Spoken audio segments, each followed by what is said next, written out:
Target অনুপ্রবেশকারী CA নিয়মে বড় পরিবর্তন। বাংলাদেশ, পাকিস্তান বা আফগানিস্তান থেকে আসা আবেদনকারীদের জন্য জারি করা হয়েছে নতুন নিয়ম।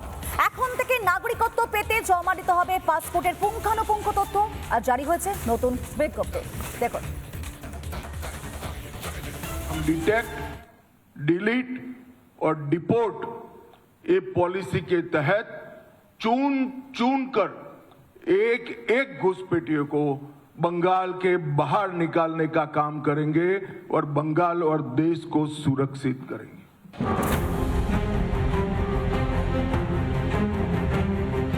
সিএএ বা সংশোধিত নাগরিকত্ব আইন, আর এই আইনের নিয়মে এবার বড় বদল আনলো কেন্দ্র। বাংলাদেশ, পাকিস্তান এবং আফগানিস্তানের সংখ্যালঘুদের নাগরিকত্ব দেওয়ার প্রক্রিয়া ইতিমধ্যে শুরু হয়েছে, আর এবার সেই নিয়মে আরও কিছুটা কড়াকড়ি করলো স্বরাষ্ট্র মন্ত্রক। 2009 সালে নাগরিকত্ব বিধি সংশোধন করে নতুন বিজ্ঞপ্তি জারি হয়েছে।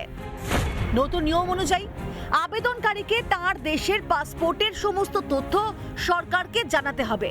বৈধ বা মেয়াদ উত্তীর্ণ যে কোনো পাসপোর্টের বিস্তারিত তথ্য দেওয়া এখন বাধ্যতামূলক।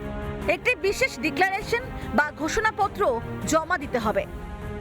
সংশোধিত নাগরিকত্ব আইন বা সিএএ এর নিয়মে রয়েছে কড়া শর্ত।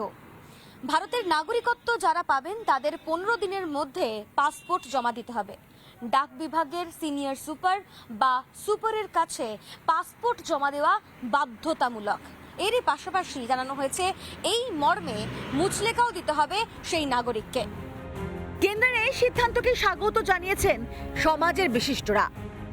দরকার ছিল, কারণ এইবার এসআইআর এর মধ্যেও প্রায় আমরা প্রচুর জায়গাতে প্রাক্তন সরকারি দলের চাপে 50 থেকে প্রায় 70 লক্ষ নাম ঢোকানো হয়েছে জোর করে, যেখানে ম্যাপিং ছিল না। তাদের যথেষ্ট সন্দেহজনকভাবে বাংলাদেশি পাসপোর্টে যোগাযোগ পাওয়া যাচ্ছিল। এটা স্বাভাবিক। এটা প্রত্যেক দেশে যখন কেউ অন্য দেশের নাগরিকত্ব নেয় তো পুরনো দেশের পাসপোর্ট জমা দিয়ে দেয় আর পুরো বিবরণ করে জমা দেয়। এটা কোনো অস্বাভাবিক না, এটাই খুব ন্যাচারাল যাকে বলা যায়। ভারতীয় নথি তৈরি করে এদেশকে সুখের স্বর্গ সাজিয়ে ফেলে অনুপ্রবেশকারীরা।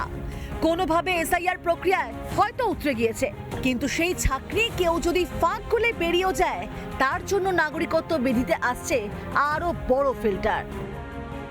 70 লক্ষ ভোটারকে প্রাক্তন সরকারি দল ইচ্ছে করে ঢুকিয়েছিল। বিভিন্ন পঞ্চায়েত প্রধান, জেলা পরিষদ এবং 7টি জেলা জুড়ে এটা করেছিল।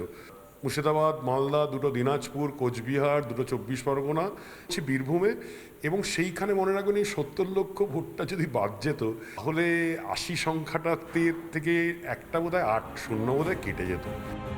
নাগরিকত্ব পাওয়ার পর কোনো আবেদনকারীর কাছেই তার পুরনো দেশের বৈধ বা মেয়াদ উত্তীর্ণ পাসপোর্ট থাকা চলবে না, স্পষ্ট উল্লেখ রয়েছে নির্দেশিকায়। যদি বৈধ পাসপোর্ট থাকে তবে আবেদনের সময় তার নম্বর, ইস্যুর তারিখ এবং মেয়াদের পুঙ্খানুপুঙ্খ তথ্য বিশদে জানাতে হবে।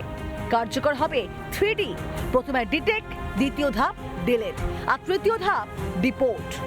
রিপাবলিক বাংলা।